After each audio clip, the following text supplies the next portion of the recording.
ലക്ഷദ്വീപിൽ വന്ന അന്നാണ് ഞങ്ങൾക്ക് ഫസ്റ്റ് ഡേ തന്നെ കിട്ടിയ ഒരു കല്യാണത്തിന് ക്ഷണം ഉണ്ടായിരുന്നു. ഞങ്ങൾ ആഗ്രഹിച്ചാൽ തന്നെ ഒരു കല്യാണം കിട്ടി കേട്ടോ.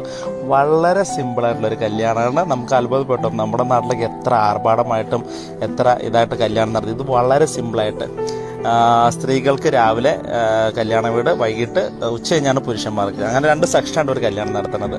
ഇപ്പോൾ ചെറുക്കൻ്റെ വീട്ടിൽ നിന്ന് ഞങ്ങൾക്ക് പെണ്ണിൻ്റെ വീട്ടിലെ ക്ഷണം ഉണ്ടായത്.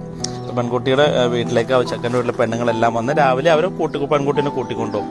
ഞങ്ങൾ കറക്റ്റ് സമയത്ത് ചെല്ലുമ്പോൾ പെൺകുട്ടിനെ കൂട്ടിക്കൊണ്ടുപോകുന്ന സമയമായിരുന്നു. എൻ്റെ രസം എന്താണെന്ന് വെച്ചാൽ ഈ കല്യാണം വിളിക്കണുണ്ടല്ലോ നമ്മുടെ നാട്ടിലെ പോലെയല്ല. ഇവിടെ അവർ അനൗൺസ് ചെയ്യാണ്. അവരൊരു വണ്ടിയിൽ മൈക്ക് സെറ്റൊക്കെ സെറ്റ് ചെയ്തിട്ട് ആ ദീപം മൊത്തം അനൗൺസ് ചെയ്യും, ഇന്ന ആളുടെ വീട്ടിൽ കല്യാണം ഉണ്ടെന്ന് പറയും. അപ്പോൾ അതനുസരിച്ച് എല്ലാവരും കല്യാണത്തിൽ ചെല്ലും. പ്രത്യേകിച്ച് ക്ഷണമൊന്നും വേണ്ട. ആ നാട്ടിലൊരു കല്യാണം, ആ നാട്ടിലെ കംപ്ലീറ്റ് ഇപ്പോൾ 1000 പേരുടെ 1000 പേരും കല്യാണം കൂടാം. പിന്നെ വളരെ സിമ്പിൾ. അതുണ്ടോ, ഇത് കല്യാണത്തിന് ഫുഡ് കഴിക്കണതാണ്, ബൊഫയോ കാര്യങ്ങൾ അങ്ങനെയൊന്നുമല്ല.